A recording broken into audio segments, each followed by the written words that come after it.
Hello everyone and welcome to our channel. Back in the day, the AMD FX CPUs received a lot of hate. Not because they were necessarily bad, but mostly due to the fact that they had significantly lower IPC and were less efficient than their Intel counterparts. Today we are going to see what kind of a gaming performance we can get from an old AMD FX PC and if it's still adequate in 2022. This PC was made from all parts we already had lying around. The main components are an 8-core AMD FX 8320 CPU and a GTX 760 GPU with 2GB of VRAM. We are using an Asrock 990FX Extreme 3 motherboard, 2 sticks of 4GB of DDR3 Ram clocked at 1600 MHz for a total of 8GB, a 240GB SSD for the operating system, and a 1TB hard drive for our games. Our power supply is a Cooler Master RS460, which is enough to power all our parts, and our case is an old Cooler Master Elite 310 that has all the space we need. All of these parts can be found in the used market for around $250 in total. Our CPU is slightly overclocked at 3.6 GHz versus the stock 3.5 GHz and undervolted at 1.15 volts for better thermals. For cooling, we are using the AMD stock cooler that we've set to run at a lower speed, and with this configuration our PC runs optimally with no thermal issues and without sounding like a jet engine when the CPU is under full load. For our test, we will be using a mix of modern, demanding AAA titles and a couple of older ones, and then we are going to run some emulators to finally answer the question: can you game on an old PC? And how much of a gaming PC do you really need in 2022? We'll start with Assassin's Creed Odyssey. We are running the built-in benchmark at 720p low settings. Our GPU is fully utilized for the most part, and we are getting around 45 FPS on average, which is not bad at all, and the game is perfectly playable.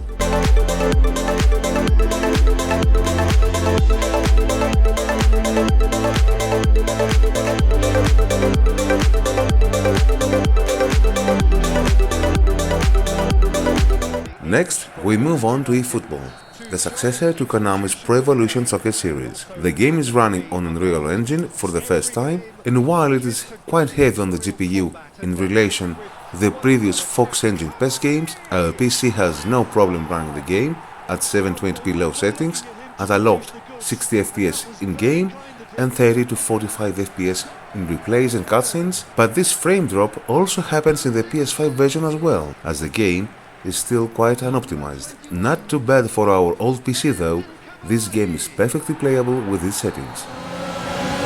Next, we are running F1 2020 at 1080p medium settings, and we are getting 64 FPS on average in the built-in benchmark. Our GPU is always fully utilized, and the game is smooth as butter, offering a great gaming experience.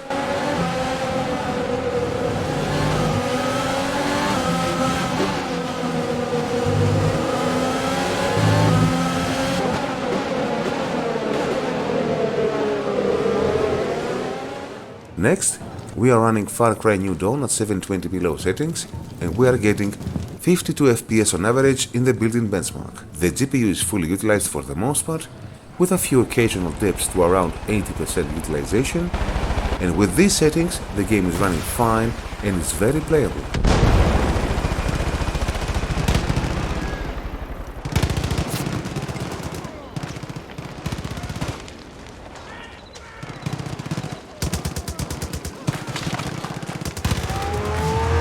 Next, we are running Forza Horizon 4 at 720p low settings, and we are getting 58 FPS on average in the built-in benchmark. The GPU is always fully utilized, and with these settings, the game is running great and it is quite enjoyable.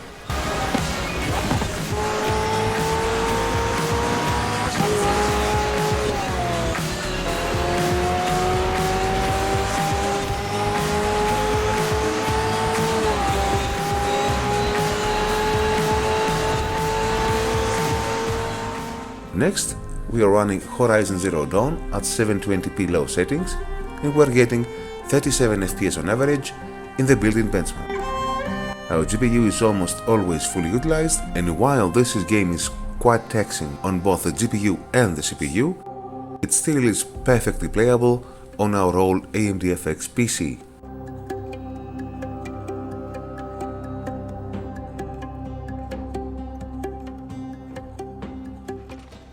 In Red Dead Redemption 2, we are getting 36 FPS on average in the built-in benchmark at 720p low settings.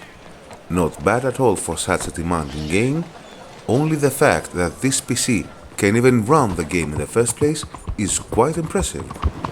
Not to mention that it's perfectly playable with these settings.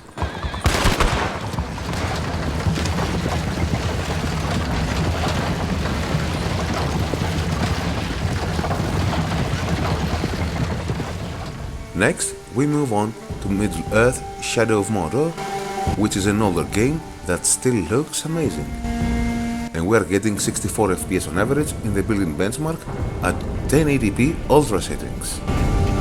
Our PC can deliver an amazing, buttery-smooth gaming experience in this game and virtually all games of the same era.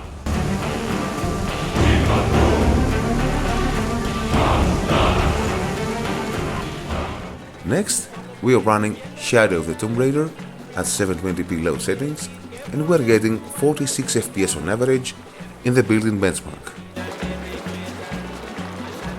Our GPU is always fully utilized and the game is perfectly playable on our old AMD FX PC.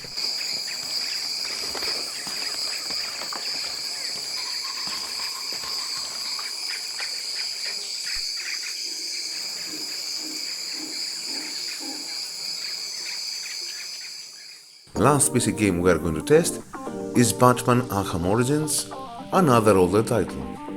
We are running the game in 1080p normal settings and we are getting over 100 FPS on average in the built-in benchmark. The game looks and runs great, offering a fantastic gaming experience.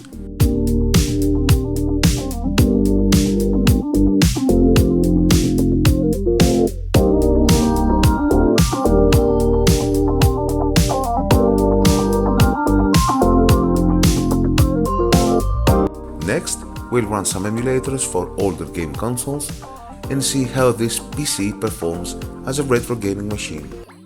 We'll start first with Nintendo 64 Emulation. We are running the Project 64 emulator, upscaled to 1080p, and we are getting excellent performance in all the games tested.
Next, we are running DuckStation, one of the best, if not the best, emulator for the original PlayStation, upscaled to 1080p as well, and we are getting fantastic performance and outstanding visual quality.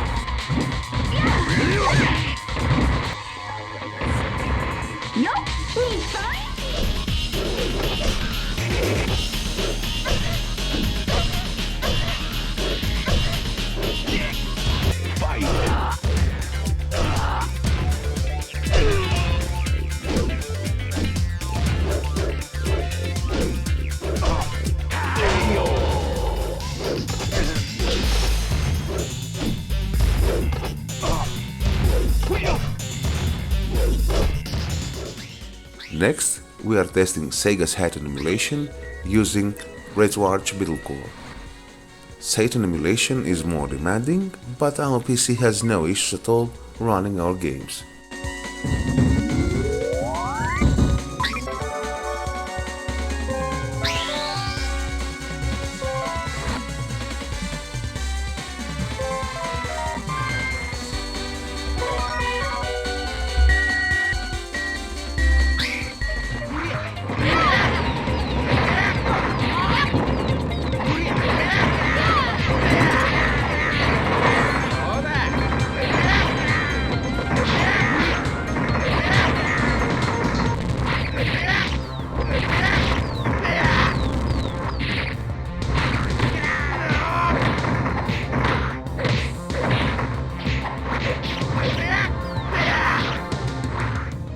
Next, we are running Dolphin to test GameCube Emulation, upscale to 1080p, and we are getting good performance and great visual quality in all the games we tested.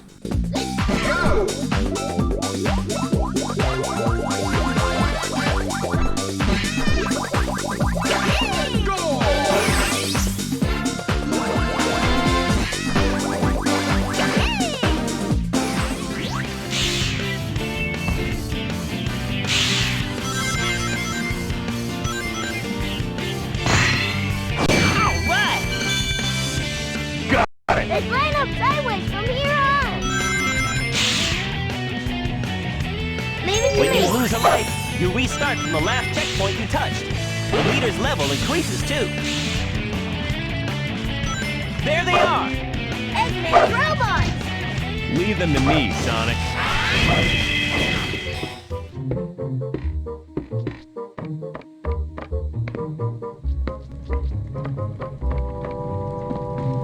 Ha!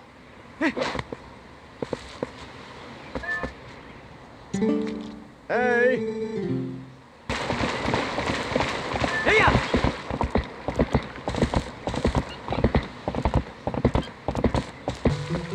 Ha!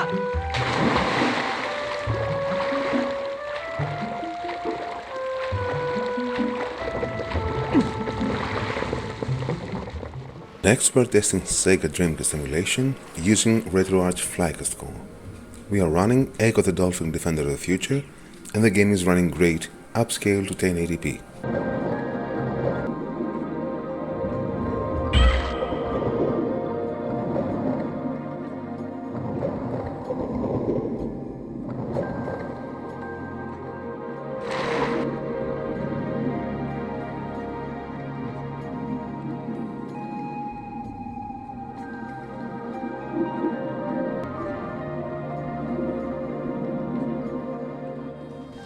Next, we are running PPSSPP to test PSP Emulation, upscale to 1080p, and we are getting excellent performance and exceptional visual quality.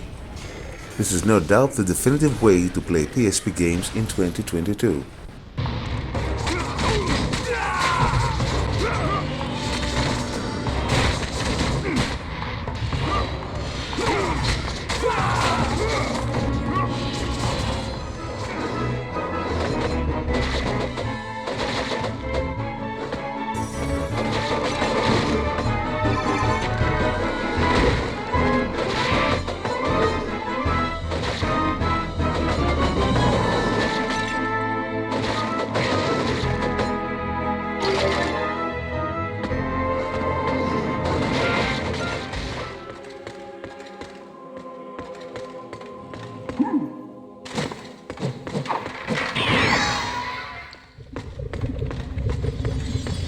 Which lies just beyond this graveyard.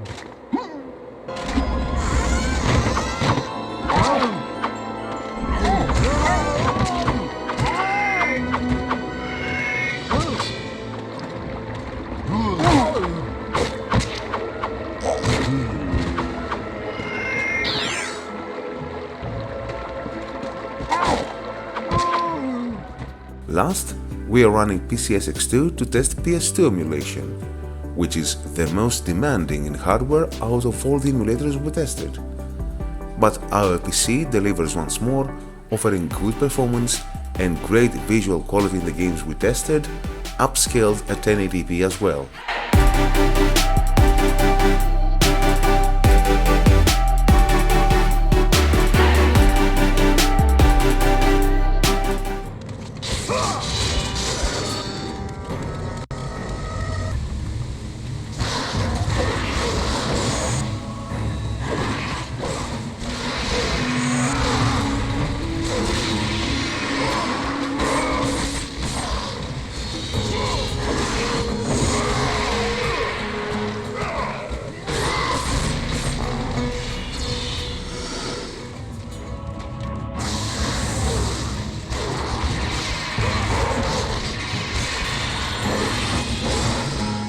In conclusion, how much of a gaming PC do you really need in 2022? The answer is, it depends. If you want to game at 4K ultra settings with 120 FPS in the latest and greatest AAA titles, then you need a very expensive, very powerful PC. But if you just want to game and have fun and you don't mind lowering the graphics settings in modern titles, then you can game just fine even on a 10-year-old PC. So if you happen to already have an old rig with a stock AMD FX 8320 and a GTX 760 sitting in the closet gathering dust, or you're on a budget and can get a rig like this for cheap, it can give you thousands of hours of fun playing even modern, very demanding titles with acceptable frame rates at low resolutions, or older AAA titles with all eye candy enabled. Also, you can play literally thousands of retro games with emulators upscaled to higher resolutions and with various graphical enhancements, and get a vastly improved gaming experience compared to playing these games on the original consoles. Of course, building the cutting-edge PC of your dreams is great if you can afford it. But the whole point of today's video is that you don't actually need to build an expensive PC to get into PC gaming and have fun playing games. You would literally need more than a lifetime to play the tens of thousands of games that you can enjoy with an older PC like our AMD FX rig. As for the hate the AMD FX CPUs received back in the day, justified or not, this video proves that if you still have one today, it is perfectly capable of gaming and it pairs well with a GTX 760 without bottlenecking the card.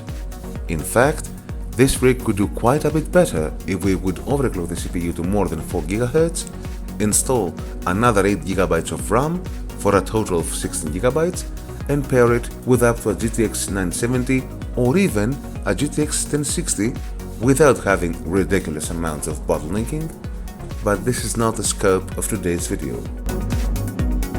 And last but not least, we should mention that all footage in this video was recorded and this video itself was edited on the same AMD FX 8320 PC, which means that with a rig like this, you can game perfectly fine and also do way more than just gaming. If you enjoyed this video and found it useful, leave a like and consider subscribing to our channel. Thanks for watching, have a nice day and hope to see you in the next one.